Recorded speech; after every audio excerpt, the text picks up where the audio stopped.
আমি সকলের উদ্দেশ্যে একটা কথাই বলবো, প্রত্যেকে তুলসীর মালা গলায় দেবেন, কেউ যেন বাদ না যায়। সবাই বলবে যে নিরামিষ খায় সেও পড়বে, যে আমিষ খায় সেও পড়বে, কোনো অজুহাত দেবেন না। আর বাবা আমি এখনো আরশোলার ভাজা খাই, খাও, আরশোলা খাও, টিকটিকি খাও, গিরগিটি খাও, যা খাবে খাও, তুলসী মালা গলায় দাও, মালা পড়বে। কেন? মুসলমান কোনোদিন নিজের টুপি পরতে লজ্জা পায় না, পুলিশ কোনোদিন নিজের পোশাক পরতে লজ্জা পায় না, মিলিটারি কোনোদিন নিজের পোশাক পরতে লজ্জা পায় না, বাঙালি তুলসী মালা পরতে বড় লজ্জা পায়। মালা পরবে, প্রত্যেকে পড়বে, কেউ যেন বাদ না যায়। তবে এরা নিরামিষ সেবা করো তারা মালাটা কণ্ঠের সঙ্গে লাগিয়ে পড়বে, যারা আমিষ সেবা করো মালাটা কণ্ঠের সঙ্গে নামিয়ে পড়বে। তবে পড়ো, পড়তে বলছি কেন জানো? একটা কারণের জন্য পড়তে বলছি, লাইনে দাঁড়াও তবে তো ডাক পাবে, যদি লাইনে না দাঁড়াও ডাক পাবে কি করে? আমি তোমাদের লাইন পর্যন্ত দাঁড় করিয়ে দিলাম, সেদিনকে তার সময় হবে সে ঠিক তোমাদেরকে তার চরণের দিকে টেনে নেবে। মনে রাখবে, পয়লা বৈশাখ চলে গেল, রবিবার, লোকে জিজ্ঞাসা করছে কি রে কি হলো রে আজকে? বলে আমার বাড়িতে খাসি মুরগি দুটোই হয়েছে। কেউ না আমার 3 রকম মাছ হয়েছে। লজ্জা লাগা দরকার, বাঙালির লজ্জা করা দরকার। পয়লা বৈশাখে মাছ মাংস খায়? বছরের প্রথম দিন যদি হাতে রক্ত মেখে শুরু করো, গোটা বছরটা ভালো করে কাটাবে কি করে? পয়লা বৈশাখে ভগবানের প্রসাদ পেতে পারো না মন্দিরে গিয়ে? হ্যাঁ, মনে রাখবে, এক পকেটে মোবাইল রাখবে আর একটা পকেটে গীতা রাখবে, তবে তো জীবনে ব্যালেন্স থাকবে। মুসলমানদের ধর্মগুরু হযরত মুহাম্মদ সে তার মুসলিম ভাইদেরকে বলেছিল আমি আল্লাহ নই, আল্লাহর দূত। খ্রিস্টানদের ভগবান যীশু খ্রিস্ট সে তার খ্রিস্টান ছেলে মেয়েদের বলেছে আমি ঈশ্বর নই, ঈশ্বরের সন্তান। কুরুক্ষেত্রের মাঠে গিয়ে ভগবান শ্রীকৃষ্ণ অর্জুনকে বললেন আমি স্বয়ং ভগবান। বিশ্বে কোনো দেশে দেখাতে পারবে না, যতগুলো দেশ পৃথিবীতে আছে, যে কোনো দেশের ধর্মগ্রন্থকে কোর্টে নিয়ে গিয়ে সম্মান দেওয়া হয়। ভারতবর্ষে দেওয়া হয়েছে, লাল কাপড়ে মোড়া বইটা রাখা হয়েছে কোর্টে, হাত দিয়ে বলতে হয় যাহা বলিব সত্য বলিব, সত্য ছাড়া মিথ্যা বলিব না। ওটা শ্রীমদ্ ভগবত গীতা। ভারতবর্ষে জন্ম নিয়েছ, নিজেকে ধন্য মনে করো, ভারতবর্ষের মাটিতে জন্ম নিয়েছ। ইংরেজ যখন ভারত থেকে চলে যায় শুধু সোনা নিয়ে গেছে 800 জাহাজ, 800 জাহাজ সোনা নিয়ে গেছে। তারপরেও আমরা বেঁচে আছি কেন জানো? আমাদের সংস্কার আমাদের বাঁচিয়ে রেখেছে, আমাদের সাহিত্য আমাদের বাঁচিয়ে রেখেছে, আমাদের ধর্মীয় সংস্কার আমাদেরকে বাঁচতে সাহায্য করেছে। তুলসী মালা পড়বে গলায়, কেউ যেন বাদ না যায়। আর যে সমস্ত বাড়ির ছেলে মেয়েরা মালা পড়তে লজ্জা পাও তাদের জন্য বললাম কি, রাত্রেবেলা ঘুমানোর সময় মালা পরে ঘুমোবে, সকালবেলা ঘুম থেকে উঠে ঘরের বাইরে বেরোবার সময় মালা খুলে বালিশের তলায় রেখে দিয়ে তারপরে ঘরের বাইরে বেরোবে। 1 দিন 2 দিন 3 দিন দেখবে 4 দিনের দিন গলার মালা গলায় রয়ে গেছে, তুমি ঘরের বাইরে এসে গেছো। হরি বল হরি বল। ভগবানের সঙ্গে প্রেম করলে প্রেম বাড়ে, মানুষের সঙ্গে প্রেম করলে প্রেম কমে। আগে আমি জল দিয়ে তিলক করতাম, এখন বৃন্দাবনের ধুলি দিয়ে তিলক করি, প্রেম বাড়লো না কমলো? বেড়ে গেছে। আগে আমি লুকিয়ে লুকিয়ে কীর্তন শুনতে যেতাম, এখন আমি সবার সামনে দিয়ে কীর্তন শুনতে যাই, প্রেম বাড়লো না কমলো? বাড়লো। ভগবানকে ভালোবাসবে। হ্যাঁ, এই যে মায়েরা বসে আছো, রান্না করো প্রত্যেক দিন। এমন একটা জিনিসের নাম আছে যেটা রান্নাতে না দিলে সবজির স্বাদ হয় না, কিন্তু সেই জিনিসটা কোনোদিন রান্নার সঙ্গে মেশে না। বলতে পারবে কি জিনিস? আগে নুন নাকি? নুন না, মুখস্থ মাল সাপ্লাই করলে হবে না। হ্যাঁ ঠিক আছে, তেজপাতা। তেজপাতা রান্নায় দাও, রান্নার স্বাদ হবে। তুমি যেমন করে খুশি নাড়ো, রান্নার পরে নামিয়ে দাও, দেখবে যেমন দিয়েছিলে তেমনই আছে। তেজপাতা তোমায় শিক্ষা দেয়, তুমি সংসারে থাকবে, সবার সঙ্গে থাকবে, কারোর সঙ্গে নিজেকে মিশিয়ে নেবে না। যেদিনকে তার ডাক আসবে ঠিক তুমি নিজেকে তার চরণে সঁপে দেবে। সব সময়ের জন্য মনে রাখবে, যে কথা আমাকে আমার ভজন পথে উন্নতি করতে সাহায্য করবে তাকে তত্ত্ব কথা বলে বলে। হ্যাঁ, মেয়েরা পায়ে কালো কার কেন পড়ে, এ তত্ত্ব হইল? এ তত্ত্ব হইল? সকালবেলা ঘুম থেকে উঠে মুরগি পূর্ব দিকে ডাকলে কি শুভ হয়, এ তত্ত্ব কথা বলে? এ তত্ত্বের নামে গর্ত ফেরি, এ তত্ত্ব না। কি তত্ত্ব, কি তত্ত্ব? হ্যাঁ বাবা, ইউটিউবে দেখছিলাম কদিন আগে, কি করলে চিনিতে পিঁপড়ে লাগবে না কীর্তনিয়া বলছে, আর লোকে দেখবে আর যা তত্ত্ব দিচ্ছে না। ও শনি মঙ্গলবার করে চিনিতে 5টা লবঙ্গ গুঁজিয়ে দিলে চিনিতে পিঁপড়ে আসবে না, কি তত্ত্ব দিচ্ছে। আরে এ কথা যদি বলবি তাহলে তুই চেম্বার খুলে বস, ভিজিয়ে নিবি লোকে সেখানে যা। হরিনামের আসনে কি বলতো, হরিনামের আসনে দাঁড়িয়ে ভজনীয় কথা বলতে হবে, যে কথায় আমার জীবন সহজ হয়ে যাবে, যে কথায় আমার জীবন সুন্দর হবে, যা করলে আমি অন্তিমকালের পথটা সুষ্ঠুভাবে কাটাতে পারবো, তাকে তো তত্ত্ব কথা বলে। তত্ত্ব কথা কোনটা? সুখদেব গোস্বামী মহারাজ পরীক্ষিতকে শুনিয়েছেন, যা শুনে পরীক্ষিত মহারাজের মৃত্যু ভয় দূরে চলে গেছে, তাকে তত্ত্ব কথা বলে। শ্রীমদ্ ভাগবতের কথা, ব্যাসদেবের ছেলে সুখদেব পরীক্ষিতকে যে কথা বলেছে মনে রাখবেন। জীবনকে সুন্দর করে উপলব্ধি করতে গেলে তোমাকে জীবনের সম্পর্কে মূল্যায়ন করতে হবে। আর আমরা একটা জিনিস লক্ষ্য করেছি, মানে আমি লক্ষ্য করেছি কি জানেন, তখন দেখি আসরটা ভরা ছিল, হঠাৎ করে 2-3 জন কেউ হয়তো উঠে বেরিয়ে চলে যাচ্ছে, লোক যাবে যায় অনেক সময় চলে যায়, আজকে যায়নি তো কি যায়, কেন? যার 9তে হয়নি তার 90তে হবে, ও যাবে। আর যখনই আমি দেখলাম লোক উঠে চলে যাচ্ছে, আমি আর উপায় না পেয়ে কি করলাম বলুন দেখি, রাধে রাধে জপা করো, কিন্তু দিব্যি ভালো করছি, ফাট করে ওইটা গুঁজে দিলি কি জন্য? হ্যাঁ বলে না লোক যাচ্ছে, লোক তো যাবে, লোক যাবে। আজ পর্যন্ত পৃথিবীতে কোনো মহোৎসব বাড়ির রান্না খেয়ে সবাই বলেনি ভালো হয়েছে, একটা লোক ঠিক আছে ও ভুল ধরবেই, ও ভুল বলবেই।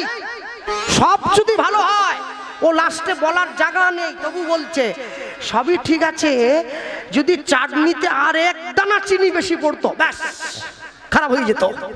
আরে খারাপ তো হয়নি, বলে না যদি পড়তো, মানে ওর লক্ষ্যই ওটা, ও ভুল ধরবে, ও ধরবেই। শিশুর দেখি যে লক্ষ্য মাতৃ দুগ্ধ পানে, মাতালের লক্ষ্য দেখি মদের সন্ধানে, বানরের লক্ষ্য দেখি ফলের বাগান, শকুনের লক্ষ্য দেখি ভাগাড়ের সন্ধান, শ্রীগালের লক্ষ্য মরা লয়ে টানা টানি, নিন্দুকের লক্ষ্য দেখি পরনিন্দা গ্লানি, সতী খুঁজে পুঁজিবারে পতির চরণ, অসতীর লক্ষ্য হরে কিসে পদের মন, এই জগতে বারে বারে যেদিকেতে চাই, পৃথক পৃথক লক্ষ্যের মানুষ দেখিবারে পাই, কারো লক্ষ্য উচ্চ কারো নিচ অতি ঘৃণ্য, কেহ বা বিদ্রুপের পাত্র কেহ ধন্য ধন্য, সব লক্ষ্য মাঝে কার লক্ষ্য শ্রেষ্ঠ বলে মানি, যার লক্ষ্য আমার মহাপ্রভুর রাঙা চরণ দুখানি, নিতাই গৌর হরি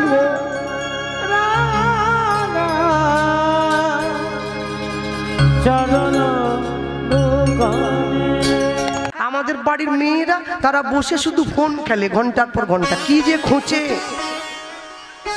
মানে যাকে খুঁজছে সে জানে, যে খুঁজছে সে জানে, আর কেউ জানেনি, ওরা দুজন জানবে। ওরা শুধু খুঁজেই চলে। হ্যাঁ, আর যখন দেখে সবাই হাত তুলছে কোলে ফোনটা, আরে যে কীর্তন গাইছে বলে বাহ মেয়েটা তো হেভি হাত তুলছে রে, মন দিয়ে গান শুনছে, একবারে মন ঢুকিয়ে দিয়েছে। তারপরে বাড়ি যাওয়ার সময় পাড়ার বয়স্ক লোকরা জিজ্ঞাসা করছে কি রে কিরম কীর্তন, দারুণ হয়েছে, একদম অপূর্ব। হ্যাঁ, যে ছেলেটা গাইতে এসেছিল গায়ের রংটা কেমন, দারুণ। শুনলাম নাকি নীল রঙের জামা ছিল, দারুণ।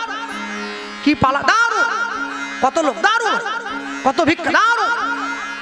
একটা লোক বলছে বুঝিসনি, ও গিয়েছে আর ফোন ঘেটেছে, ওই জন্য সব কথার পিছে দারুণ যোগ করে দিচ্ছে, ওর বেশি আর বলতে পারবে না, ওই পর্যন্ত বলবে তারপর থেমে যাবে। মনে রাখবেন ভগবানের নাম বাড়ির দরজায় এসেছে, শোনা অভ্যাস করবেন। নিতাই চাঁদের হাত ধরে সেই গৌরীদাস পণ্ডিতের বড় ভাইয়ের মেয়ের সঙ্গে নিতাই চাঁদের বিয়ে দেবে বলে সূর্যদাস পণ্ডিত হাতটা ধরে নিয়ে চলে যায় উদ্ধারণ দত্ত সূর্যদাস পণ্ডিতের ঘরে। পথ চলিতে আর বলিতে উলুধ্বনি, আর বলিতে পথ চলিতে আর বলিতে পথ চলিতে আর বলিতে পথ চলিতে আর বলিতে তোমরা গাহ গাহ কৃষ্ণ নাম মধুর নাম হরি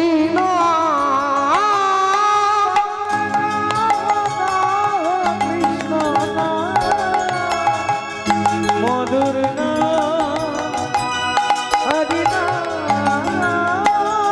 তোমরা গাহ গাহ কৃষ্ণ নাম মধুর নাম হরি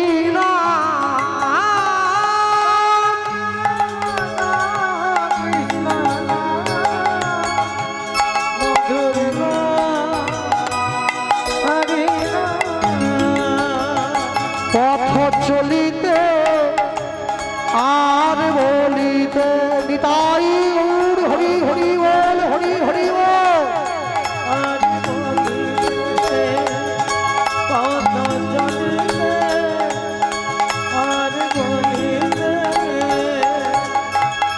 সম্মুখে আধার রাত্রি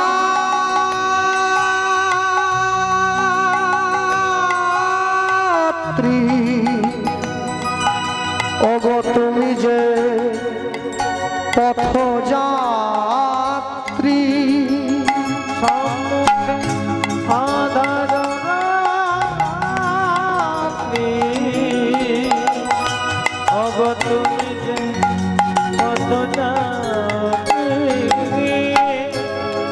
ভারতবর্ষে থাকতে গেলে ভারতবর্ষের নাগরিক হিসেবে একটা কার্ডের দরকার হয়, যে কার্ডটার নাম হচ্ছে আধার কার্ড। আধার কার্ড না থাকলে আপনি ভারতের নাগরিক হতে পারবেন না। তাহলে একটা দেশের সরকারের আওতায় থাকতে গেলে আধার কার্ডের দরকার। একবার চিন্তা করুন, সারা বিশ্বজগতের মূল আধার যে, তার চরণে থাকতে গেলেও একটা কার্ডের দরকার হয়, যেটা কৃষ্ণ নামরূপী কার্ড। আধার কার্ডটা বেঁচে থাকতে কাজে লাগে, কৃষ্ণ নামটা মরে যাওয়ার পরে কাজে লাগে। সম্মুখে আধার রাত্রি ওগো তুমি যে পথ যাত্রী। উলুধ্বনি নিতাই গৌর হরি বল। আধার রাত্রি ওগো তুমি যে পথ যাত্রী কথা বলিতে তার নাম, কভু বিপদে তার নাম, পথে চলিতে তার নাম। পথ চলিতে আর বলিতে পথ চলিতে আর বলিতে তোমরা গাহ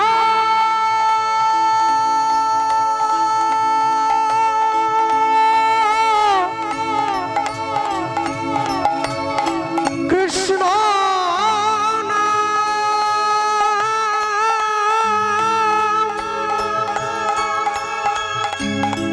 মধুর নাম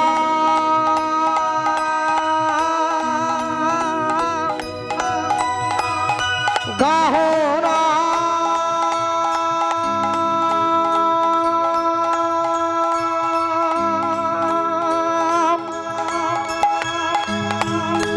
গাহরি হরি নাম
মধু